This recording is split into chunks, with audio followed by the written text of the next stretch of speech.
All right, folks, here's what I'd like to do. I'd like to give you a little bit of a rundown of things that I think are kind of important and you should know in Story of Your Life. So I'm talking about pages 15 to 25, more or less.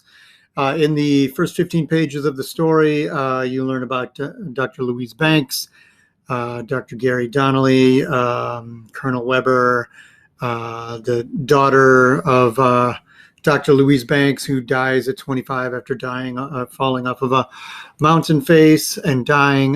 You hear about Flapper and Raspberry, the aliens, the heptapods. You get the description of what they look like. You get a description of what they sound like.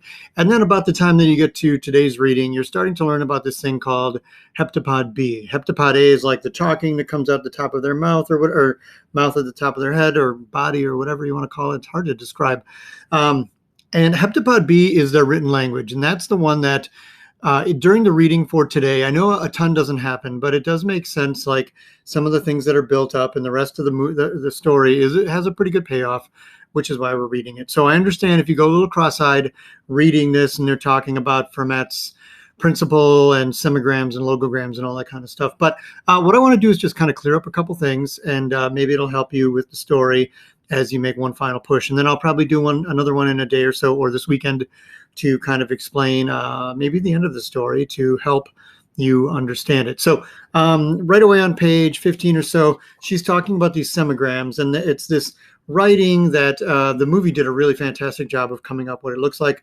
A logogram, a semigram is basically like an image, but these semigrams are these circular things that Louise is trying to figure out how to make sense of. And there are like segmented ones, and they grow to be like the size of a wall, or they can be real tiny or whatever. But what she's figured out is there's really no rhyme or reason sometimes as to why there are so many pictures in it. So there can be little segments, and it can just get bigger and bigger and bigger, where it seems like if each one of these is a word, you must have just written me like 10 pages worth of information. So those are hard to picture, but I put the picture up here of like what that kind of looks like.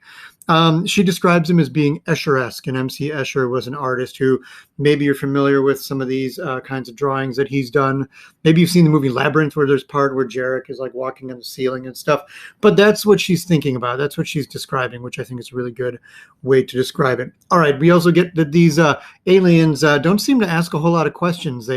The humans will ask them, like, do you want to know more about this? Do you want to know about our stuff? Colonel Weber's like, don't tell them anything about us. And she's like, well, they're not really asking. There's not a whole lot they want to know. They're a pretty incurious bunch, which is strange, but makes sense later.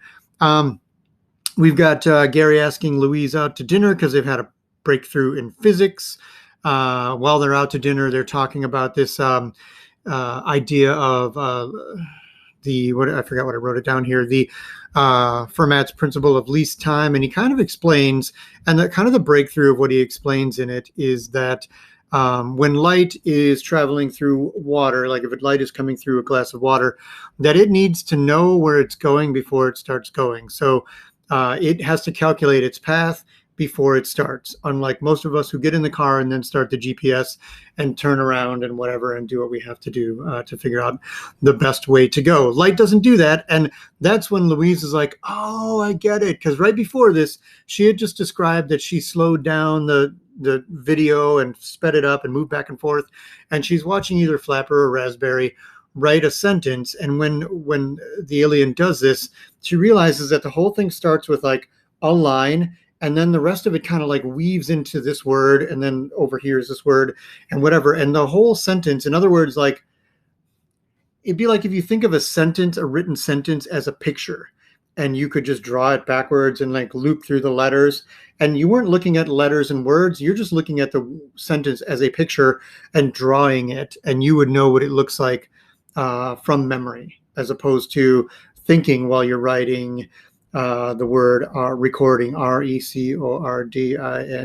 the THEVIDE. You wouldn't be doing that. You'd just be drawing the picture of it, because you would know in a circle all the words that are going to be part of it. And then when you see it, it would just make sense. So when she has that thought, and then he describes this like the light has to know where it's going before it starts, she puts those two together. And the next chapter they're going to get into here is going to describe a little bit more about heptapod B, and how Louise is starting to think in heptapod B, which is interesting. And that's when the story gets kind of cool, and it kind of explains how the beginning of the story is a little bit cryptic and a little bit messed up with your father is about to ask the question. This is the most important moment, and I want to pay attention.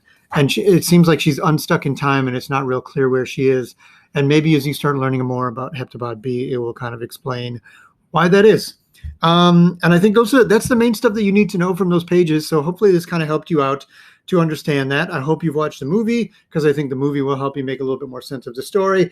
And then I hope you finish strong with the story. And then I look forward to what you come up with in the assignment. So I will try to make time to do one more of these to help you out, but please email me and let me know if you have questions and you are getting lost or confused in the story, because I know it can be a mouthful and it's a challenging read, but I think it's worth our time.